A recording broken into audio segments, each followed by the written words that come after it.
दोस्तों, ये तो हम सब जानते हैं कि मृत्यु लोक पर जन्म लेने वाला कोई भी प्राणी अमर नहीं होता, अर्थात उसे एक ना एक दिन मरना ही होता है। उसे कभी ना कभी जाना ही पड़ता है, क्योंकि मृत्यु एक अटल सत्य है जिससे कोई नहीं बच पाया है। लेकिन क्या आप ये जानते हैं कि मरने के बाद आत्मा का क्या होता है और मृत्यु के 24 घंटे बाद आत्मा अपने घर वापस क्यों आती है और कितने दिनों तक वह अपने घर में रहती है? इन सभी सवालों का जवाब गरुड़ पुराण में विस्तार से बताया गया है और आज की इस वीडियो में हम आपको यही बताने जा रहे हैं। स्वागत है आपका एक बार फिर से स्टोरी पाठशाला में।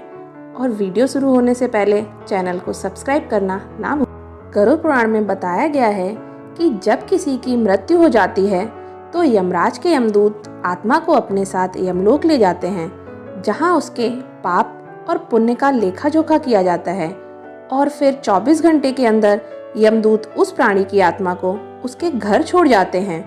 यमदूत के छोड़ जाने के बाद मृतक की आत्मा अपने परिजनों के बीच ही भटकती रहती है और अपने परिजनों को पुकारती रहती है, लेकिन उसकी आवाज़ कोई भी नहीं सुनता।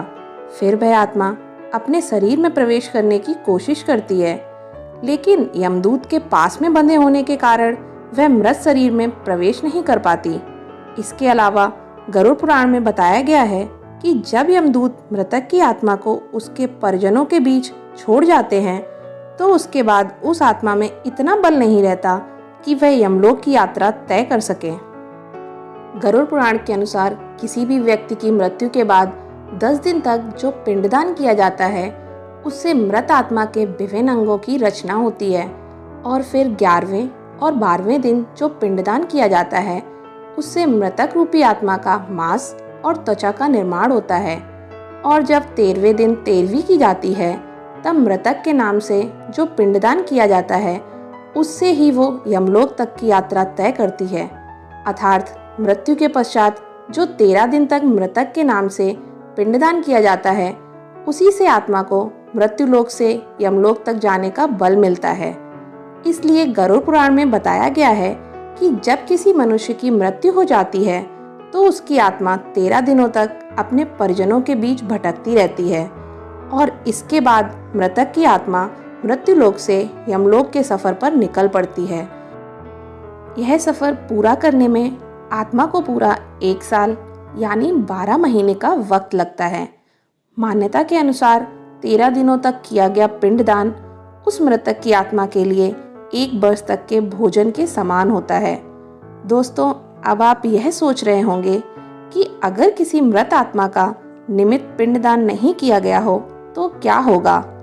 तो मैं आपको बता दूं कि इसका वर्णन भी गरुड़ पुराण में किया गया है, जिसके अनुसार जिस मृतक आत्मा के नाम से पिंडदान नहीं किया जाता है उसे 13वीं के दिन यमदूत जबरदस्ती घसीटते हुए यमलोक तक ले जाते हैं, जिसके कारण मृत आत्मा की यात्रा के दौरान काफी कष्ट उठाना पड़ता है।